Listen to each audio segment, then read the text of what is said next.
Now, before I start this video, I just want to say one thing. For those of you who reveres out Heyman, who praises him a lot, please do not take this personal. Okay. Now, this video is being made on a subjective standpoint of view, and this is I'm only putting out the facts, and I'll let you decide from there whether you want to believe them or not. And a shout out to for Asa J, one of my commenters and subscribers of this video. Of my channel. He brought this to my attention, and this would prompt me to do this video. Now, we all, most of us hardcore boxing fans do not. We really don't like the business side of boxing. We really don't like to discuss it because we rather discuss the fights and the matchups and what fights should be made and what fights should not be made and so forth, which I really get. But at the same time, we cannot really negate the business, the financial structure that continues to make boxing flow at the pace that it flows. Now, I came across some interesting articles posted about the PBC brand.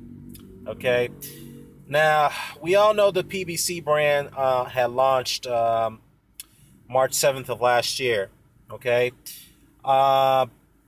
And this is by Al Heyman. Now, Al Heyman launched this brand because, over the last, 33 decades, we had boxing become a stranglehold in the hands of the networks like HBO, Showtime, and various promotions like Top Rank, Golden Boy, and yes, Don King Promotions at one point, and the decline in the heavyweight division. And people were getting frustrated to the point that, despite the stranglehold, some fights were not getting made. Good fights or compelling fights, by that matter. Okay, so Al Heyman decided to launch this brand, where this brand will be featured on a series of free-to-air networks such as CBS, NBC, which at one point Main Events had a hold of NBC before Al Heyman came in here and swiped them and decided to buy airtime for them, buy up ad times for them, airtime, I should say. ESPN, Spike, NBC Sports Network, Fox Sports 1, CBS Network, and Bounce TV. Okay. Now, Heyman was able to make this happen with the financial backing of the hedge fund group called Wido and Reed, who were interested in getting into boxing for a long while now. Now, when Heyman set this whole PBC brand up, he used experience in the music industry to craft it into a structure where you have extravagant lighting, ring entrances such as fighters, appearing to the ring on an off ramp where they're not, followed by their entourage, full of trainers and managers and representatives, like which is the norm for boxing entrances where fighters are coming into the ring, whatnot. So some people had criticized that, to the point where why is Heyman having a PA announce these fighters coming off the off ramp rather than do the traditional way of leading to the ring and then a live PA goes in and announces the winner of the fights and whatnot. But it is what it is. I mean, it did start off pretty well. Started off pretty well in the beginning when they announced the fights between Danny Garcia and Lamont Peterson, but that turned out to be a catchweight fight, so it wasn't even for a unification bout. And then we had the Robert Garcia and Robert Guerrero and the Keith Thurman fight. So that turned out to be compelling.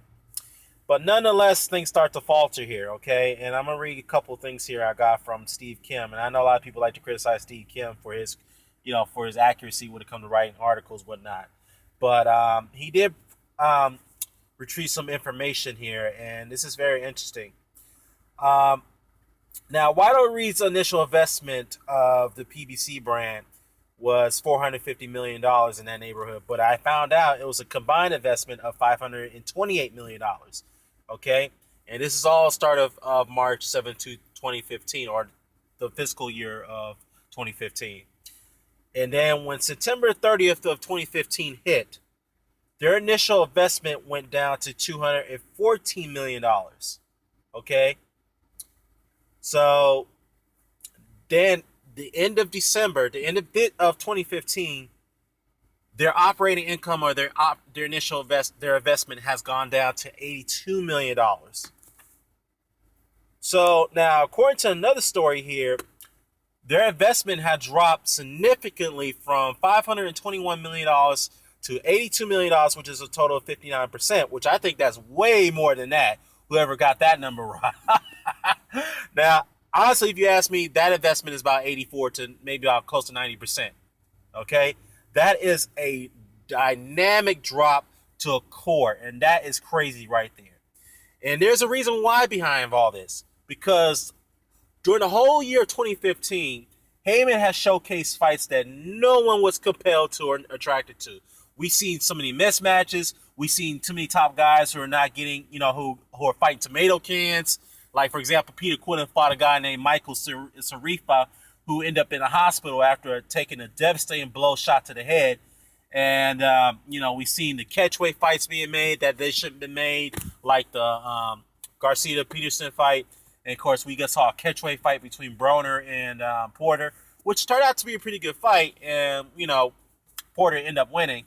Unanimous decision, I believe, and whatnot. So it doesn't look good for the PBC right now. And I'm looking at their schedule, and I only see 3 fights on here right now. Okay, you have what's coming up right now. We all know the Keith Thurman and Sean Porter fight has been announced.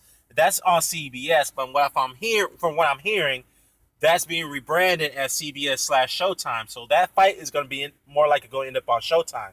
But I don't see any fight schedules here that's on NBC, NBCSN, ESPN, CBS, and of course we have a few fights that's going to showcase on Fox Sports 1, obviously. So there's only 3 fights that's scheduled this year so far. To me, and I'm, hopefully I'm just only early speculation. To me, I feel that the PBC brand may be pulling the plug. Val Heyman's going to have to pull the plug on this right now because he's lost a ton of money from this initial investment for Waddle and Reed. All right, and he himself can't even catch a break at this moment because you got guys like Danny Garcia's father, Angel Garcia, who recently came out and made an asinine statement saying that it's okay for a top fighter like his son to fight a raw soccer, meaning it's okay to make a lot of money and fight a very, very poor low tier opposition and make the most money out of it. So in other words, again, I have to reiterate, this is a perfect model for the high risk and low reward fights. Okay, so it's okay to do that, and yet you have Floyd Mayweather, who recently came out and said that me and Al Heyman, well, he said this a while back, and he said this recently too. He said that me and Al Heyman are the reason why we're bringing money to the PBC, yet boxing doesn't happen without the say-so of me and Heyman. Well, it's funny for Floyd to contradict himself once again by making that statement, because Floyd had said not too long ago that black fighters are not getting a fair shake in the sport of boxing, which a lot of people supported him on that. But yet he says that Heyman are the reason why boxing is what it is today, and nothing happens unless it's our say-so. So, from my understanding, Floyd is saying that he and Al Heyman are the reason why black fighters are not getting a fair shake. Now, you see the parallels there? You see the contradictory statements that Floyd's making here? And it's like Al Heyman has got to tell Floyd to shut the fuck up and not contradict himself, because that undermines me, in a way, as far as PBC is concerned. Okay? And Al Heyman's probably had to pull his hair, whatever hair he has left in his scalp, about this. But, contradictory statements from Floyd, and another contradictory statement or undermining statements from Angel Garcia.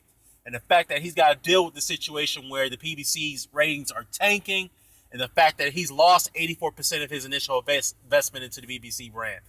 And the fact that they only got 3 fights scheduled for this year.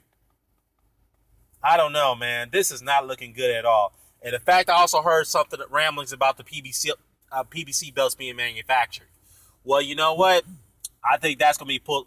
That's gonna be pulled the plug as well. So honestly, I don't see those belts coming out. I mean, I've been proven wrong before, but again, this is a very, very compelling and interesting story. And I'm gonna post a link to articles below so you guys can take a look at it, because that way I can show you guys that I'm not making all this stuff up.